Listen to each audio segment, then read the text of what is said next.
অনলাইনে জঙ্গি তৎপরতা পুলিশের বড় চ্যালেঞ্জ উল্লেখ করে ডিএমপি কমিশনার হাবিবুর রহমান বলেছেন, অনলাইনের মাধ্যমে অল্প সময়ের ভেতরে অল্প খরচে বেশি মানুষকে সংক্রমিত করা যায়। এক্ষেত্রে পুলিশের তৎপরতার পাশাপাশি সমাজের সব শ্রেণীর মানুষকে এগিয়ে আসতে হবে।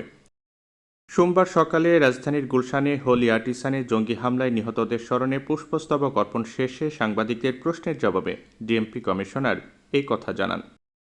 অনলাইনে জঙ্গিবাদের তৎপরতার বিষয়ে ডিএমপি কমিশনার বলেন, এটি আমাদের জন্য একটি বড় চ্যালেঞ্জ, কারণ অল্প সময়ের ভেতরে অল্প খরচে বেশি মানুষকে সংক্রমিত করা যায়। বলবো যে এটি একটি বড় চ্যালেঞ্জ, কারণ এটিতে অল্প সময়ের ভিতরে অল্প খরচে বেশি মানুষের কাছে পৌঁছে দেওয়া যায় এবং বেশি মানুষকে এটাতে সংক্রমিত করার সুযোগ রয়েছে। এর পাশাপাশি আমি বলবো আমাদের সরকারের পক্ষ থেকে বা আমাদের যে পুলিশের পক্ষ থেকে যে সমস্ত তৎপরতা রয়েছে সেটির পাশাপাশি সমাজের সব শ্রেণীর লোকদের এগিয়ে আসতে হবে, মিডিয়ার লোকদের এগিয়ে আসতে হবে এবং সচেতন শ্রেণীর লোক যারা রয়েছেন তাদের এগিয়ে আসতে হবে এবং প্রত্যেক বাবা মা এবং বলবো গার্ডিয়ান তাদের সন্তান কোথায় যাচ্ছে, কি করছে, কিভাবে চলছে, কার সাথে চলছে, কতক্ষণ সে একা একা থাকছে, মোবাইল নিয়ে থাকছে, অনলাইনে থাকছে, এগুলো যদি তারা একটু ঠিকমতো লক্ষ্য রাখেন তাহলে আমি মনে করি যে এই যে সংক্রমণ, সেই সংক্রমণ থেকে অনেকখানি আমরা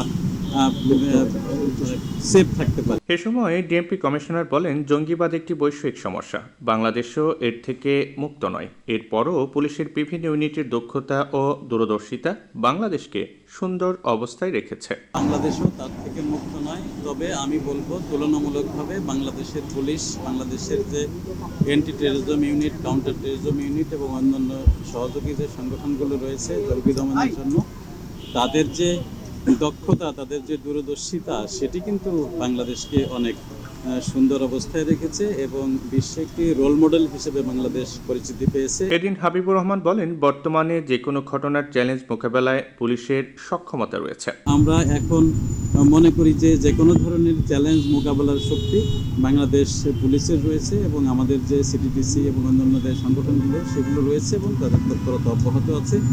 আশা করি আমরা আমাদের যে চলমান শান্তিপূর্ণ অবস্থা সেটি সংরক্ষণ করতে সক্ষম। এ সময় অতিরিক্ত পুলিশ কমিশনার অ্যাডমিন একেএম হাফিজ আক্তার, সিটিটিসি প্রধান মোহাম্মদ আসাদুজ্জামান সহ ডিএমপির ঊর্ধ্বতন কর্মকর্তারা উপস্থিত ছিলেন।